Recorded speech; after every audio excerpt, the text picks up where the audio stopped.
किसी ने बड़े कमाल की बात कही है कि जब तक आप डरते रहोगे आपकी जिंदगी के फैसले कोई और लेता रहेगा। नमस्ते दोस्तों, मैं हूं आरजे कार्तिक। एक बहुत छोटी सी मजेदार सी कहानी है एक दुकानदार की जिन्होंने अगरबत्तियों की दुकान खोली। सुगंधित अगरबत्तियां लाकर के उन्होंने जमाई और बड़ी अच्छे से दुकान सजाई और बहुत अच्छा उनका व्यवहार था। कस्टमर्स के साथ बहुत अच्छे से बात करते थे। धीरे धीरे उस एरिया में उनकी दुकान जम गई। 1-2 महीने के अंदर बिक्री होने लगी, दुकान में पैसा आने लगा। बड़े खुश थे। दुकान के बाहर एक बड़ा सा बोर्ड इन्होंने लगवाया हुआ था, उस पर लिखवाया था बड़े बड़े अक्षरों में, हमारे यहाँ सुगंधित अगरबत्तियां मिलती हैं। कुछ समय के बाद में एक सज्जन इनकी दुकान पर आया और कहने लगे कि साहब आपके बोर्ड में गड़बड़ी लग रही है मुझे। तो भोला भाला दुकानदार था, उन्होंने पूछा भाई क्या हो गया, आपको क्या गड़बड़ लगी? मैंने तो सही लिखवाया। तो उन सज्जन ने कहा कि आपने लिखवाया हमारे यहाँ सुगंधित अगरबत्तियां मिलती हैं। अगरबत्तियां दुनिया के किस कोने में दुर्गंधित मिलती हैं? कहाँ आपको सुना आपने कि बदबू वाली अगरबत्ती मिली? अगरबत्तियां तो सारी की सारी सुगंधित ही होती हैं।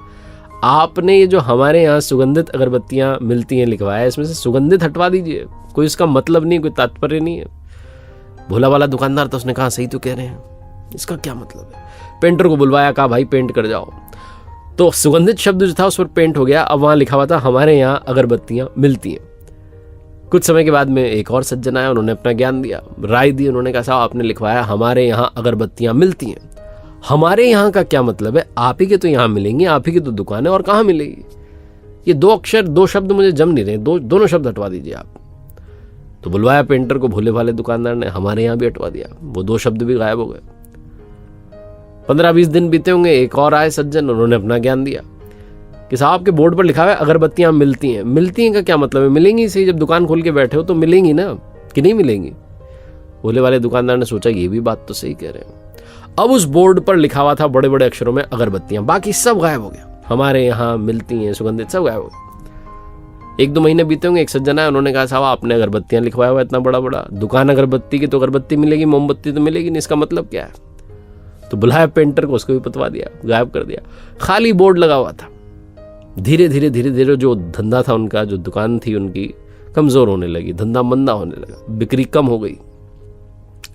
कुछ समय बाद इनका एक बहुत पुराना दोस्त था, वो आया दुकान पर, तो बातचीत चलने लगी। तो बताया इन्होंने कि धंधा जो है बड़ा मंदा होता जा रहा है और ये वो क्या करूं मुझे समझ में नहीं आता। तो दोस्त गया बाहर एरिया देखने के लिए और उसने बाहर से दुकान को देखा और वो वापस आया दौड़ के, कहने लगा तुम पागल हो गए हो, मूर्ख हो, पता नहीं क्या कर रहे हो? तुमने अपनी दुकान के बाहर इतना बड़ा बोर्ड लगवाया, उस पर कुछ नहीं लिखवा रहे हो। तुम्हें कुछ तो लिखवाना चाहिए, कुछ तो लिखवा देते। तुम वहां लिखवाओ कि हमारे यहाँ सुगंधित अगरबत्तियां मिलती हैं, फिर देखना क्या दुकान चलेगी।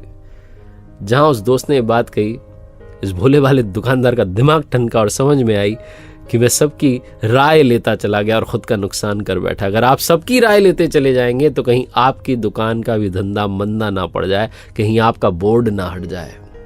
बड़ी छोटी सी कहानी जिसका सार ये कहता है कि जब तक आप डरते रहेंगे, दूसरों की राय ही लेते रह जाएंगे, तब तक आप अपनी जिंदगी के फैसले कर नहीं पाएंगे।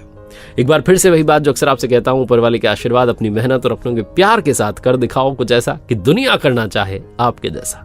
देखते रहिए हर सोमवार सुबह 9:30 बजे मेरे साथ एक नई कहानी, और हर शुक्रवार सुबह 9:30 बजे लर्निंग सीरीज का एक नया वीडियो।